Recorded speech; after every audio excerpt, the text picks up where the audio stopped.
રાજકોટ શહેરના Aji dam police station વિસ્તારમાં ગઈ તારીખ 26 ઓગસ્ટ 2026ના રોજ ભારતીય ન્યાય સંહિતાની કલમ 103(1) એટલે કે મર્ડર, 64(2)L એટલે બળાત્કાર અને 87 એટલે અપહરણ, આ કલમો હેઠળ એક ગુનો નોંધાયેલો છે. આ ગુનાની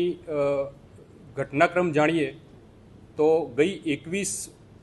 ઓગસ્ટના રોજ આજી ડેમ પોલીસ સ્ટેશન વિસ્તારમાં આજી ડેમ પાસેથી, આજી ડેમના કિનારેથી એક અજાણી મહિલાનો મૃતદેહ મળી આવેલો, જે અનુસંધાને આજી ડેમ પોલીસ સ્ટેશનની અંદર એડી દાખલ કરવામાં આવેલી. ત્યારબાદ તારીખ 22ના રોજ આ મૃતદેહનું ફોરેન્સિક પીએમ કરવામાં આવેલું અને આ મહિલા શરૂઆતમાં મેં કીધું એ પ્રમાણે અજાણી મહિલા હતી, અનઆઇડેન્ટિફાઈડ ડેડ બોડી હતી. તેથી આ અજાણી લાશને શોધવા માટે સૌથી પહેલાં તો પોલીસ સ્ટેશન દ્વારા કાર્યવાહી કરવામાં આવેલી, જેના અનુસંધાને કુવાડવા પોલીસ સ્ટેશન વિસ્તારમાં રહેતા આ મહિલાના પરિવારજનો દ્વારા આ મહિલાની ઓળખ કરવામાં આવેલી અને પોલીસ સ્ટેશન દ્વારા આ મૃતદેહ એના પરિવારજનોને સોંપવામાં આવેલો. ત્યારબાદ મહિલાના પરિવારજનોને પૂછપરછ કરતા તેઓ દ્વારા 20 ઓગસ્ટના રોજ કુવાડવા પોલીસ સ્ટેશનની અંદર આ મહિલાની ગુમ નોંધ દાખલ કરવામાં આવેલી. એકચ્યુઅલી એની પણ એક દિવસ આગળ જઈએ તો તારીખ 19ના રોજ આ મહિલા કુવાડવા રોડ પોલીસ સ્ટેશન વિસ્તારમાં આવતા 7 હનુમાન મંદિર ખાતે ભિક્ષાવૃત્તિ કરતા હોય છે અને એ દરમિયાન આરોપી રિક્ષામાં આ મહિલાને અપહરણ કરી લઈ જાય છે અને જેના અનુસંધાને કુવાડવા રોડ પોલીસ સ્ટેશનમાં ગુમ નોંધ દાખલ થાય છે. ત્યારબાદ આજી ડેમ પોલીસ સ્ટેશન વિસ્તારને જ્યારે આ બનાવની જાણ થાય છે, આજી ડેમ પોલીસ સ્ટેશને પીઆઈ શ્રી હરેશ પટેલ, એમના ડિસ્ટાફ પીએસઆઈ શ્રી ડોડિયા સાહેબ અને એની ટીમે હ્યુમન ઇન્ટેલિજન્સ અને ટેકનિકલ ઇન્ટેલિજન્સના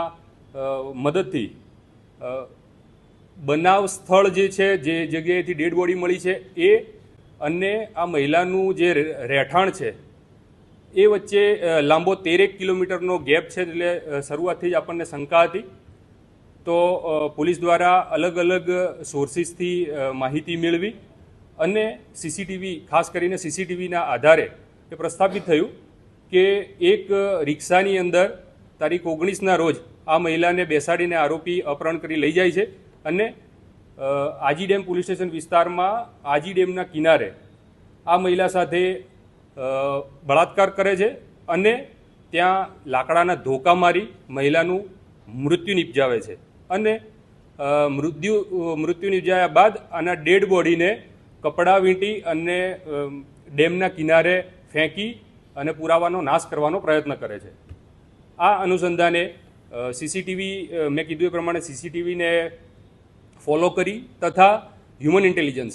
આનું બીજું એક કારણ એ પણ છે કે મરણ જનાર અને આરોપી બેમાંથી એક પણ વ્યક્તિ મોબાઈલ ફોન ઉપયોગ કરતા નહોતા. તેથી ટેકનિકલ અને હ્યુમન ઇન્ટેલિજન્સ બંનેની મદદથી આજી ડેમ પોલીસ સ્ટેશને સારી મહેનત કરી અને આરોપીને શોધી કાઢેલો છે અને એના અનુસંધાને મેં કીધું એ પ્રમાણે ગઈકાલે ગુનો દાખલ થયેલ છે.